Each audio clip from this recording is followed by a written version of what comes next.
safer world is possible, and together we can and will make it happen. Thank you.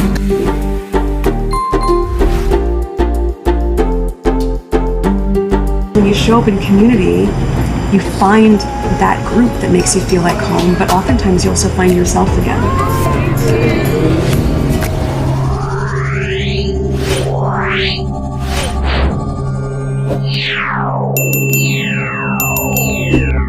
Which I say, on behalf of the media, where is that racism? I haven't seen it.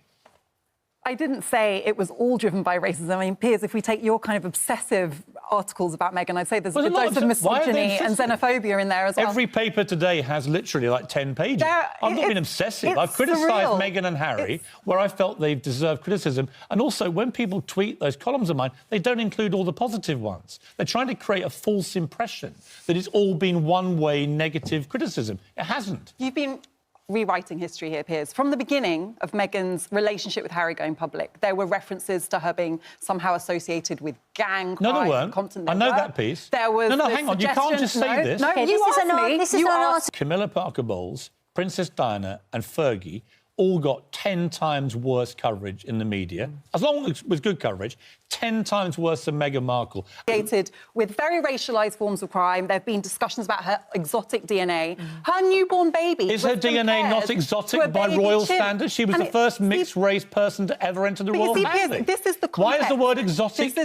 Why do you take exception to the word exotic? Because it others her and associates her with a history. She's an African-American joining a white royal family. As other and the word exotic is not derogatory. Well, listen, I'm a woman. You can't just say these things are racist when they're not. I'm telling you, as somebody who's lived the experience of being a person of African heritage in this country, that there are narratives that are regularly used. You see racism by in everything. People like you. No, I don't. No, but are you accusing me of being racist? I'm saying that the narratives you're perpetuating, yes, they're racist. Really? Where have I been racist? Where have you been racist? Tell me. I mean, I come on here usually to discuss debate. Name one example of me being racist. On the side of racism. No, you can say it, but then you have to prove it. Where have I been racist? What do you think about the British Empire, Piers? Huh? The British Empire.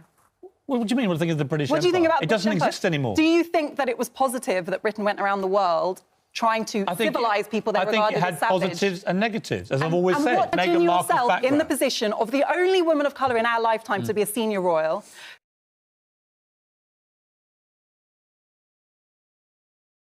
Welcome back, Squadies. This is Sussexful, and I'm your host, Emma.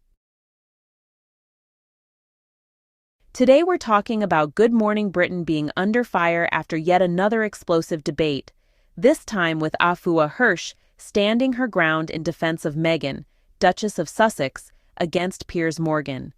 Once again, we watched a familiar pattern play out. Afua attempted to explain racism from the lived experience of a woman of color, and once again, Piers talked over her, cut her off, and refused to let her finish her point.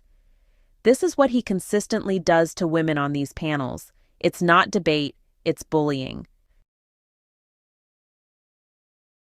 What's astonishing is how people who have never experienced racism feel so confident denying it, deflecting it, and gaslighting those who live it every day.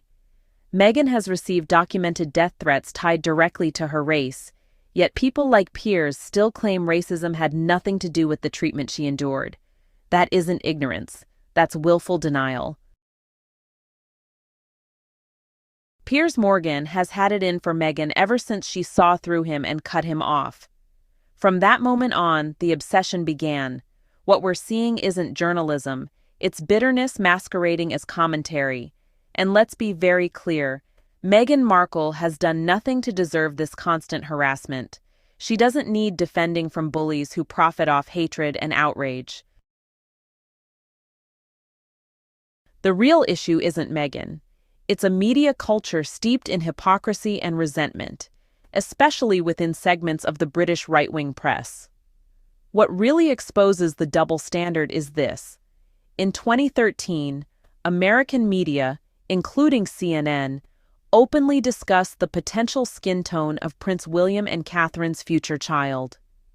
Yet when similar concerns were raised within royal circles about Meghan's child, suddenly we're told that couldn't possibly be racism. Make it make sense. For Black people, none of this is surprising. We've seen this pattern forever. When a black woman dares to succeed, they try to tear her down. When racism is called out, they deny it. When proof is presented, they deflect. And when confronted, they play the victim. This is exactly why Afua Hirsch mattered in that moment, and exactly why she was shut down. So no, the problem is not Harry and Meghan. The problem is a system, and certain media personalities who refuse to look in the mirror. Let's talk about it. Meghan Sussex under fire. A heated debate on racism. The debate surrounding Meghan, Duchess of Sussex, has once again highlighted the deep-rooted issues of racism within the British media and society. Piers Morgan's relentless attacks on Meghan, coupled with his refusal to acknowledge the valid concerns raised by Afua Hirsch, really demonstrate the stubborn denial and dismissal of the realities of racism that people of color continue to face. The vicious death threats and unwarranted criticism directed at Meghan simply because of her race are a sobering reminder of the work that still needs to be done to address these systemic problems. It's, honestly, disheartening to see how certain individuals, like Piers Morgan, are more interested in perpetuating harmful narratives than engaging in meaningful dialogue and understanding. The constant vilification of Meghan, while turning a blind eye to the issues within the royal family and the media, reflects a concerning pattern of bias and prejudice that must be confronted head-on.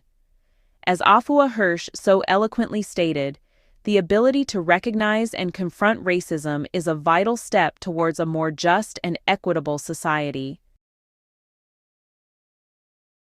GMB under fire.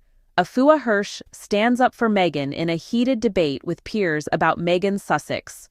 Afua Hirsch bravely stood up for Meghan Markle, defending her against Piers Morgan's relentless attacks. However, true to form, Piers interrupted Afua and refused to let her complete her statement.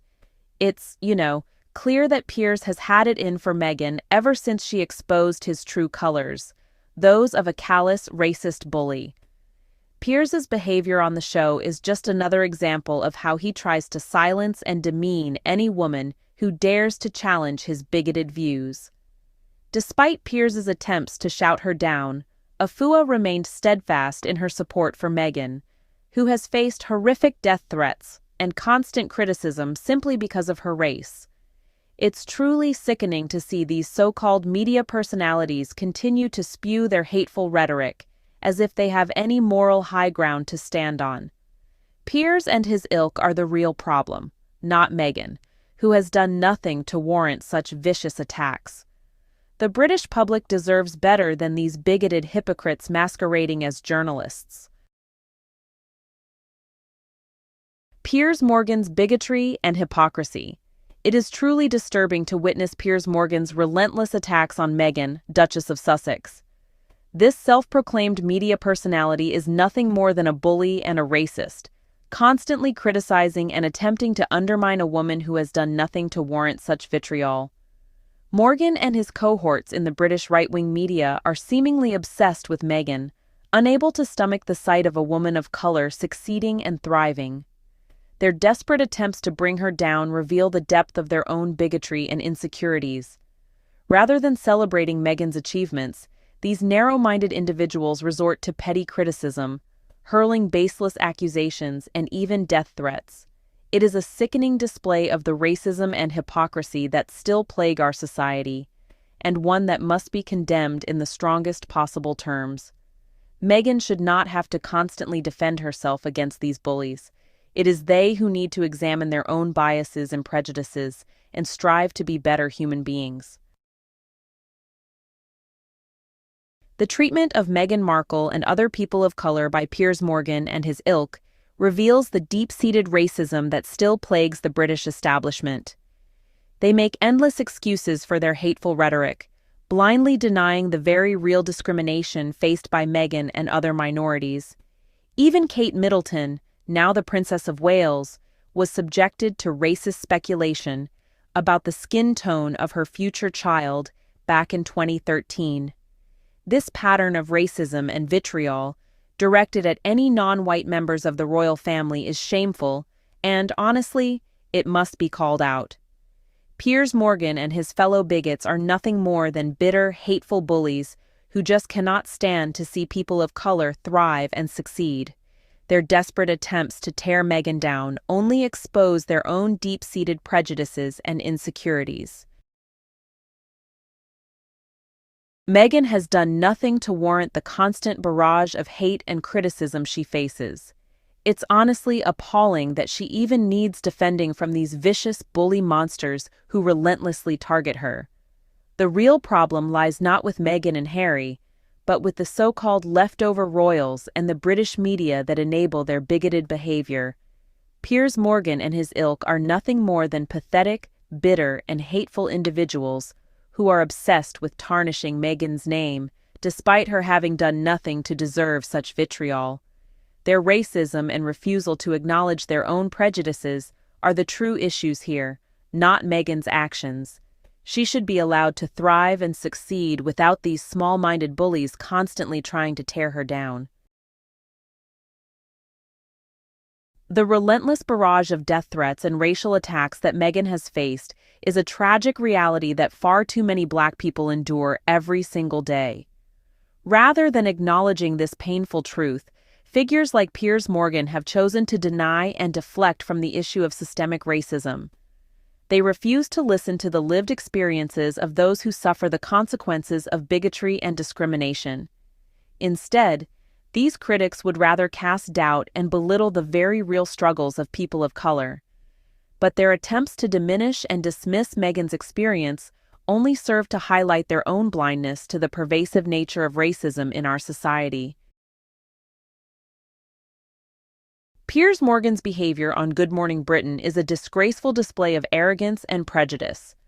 Rather than allowing Afua Hirsch to complete her statement about the racism Meghan Markle has faced, Morgan shamelessly interrupts and tries to undermine her.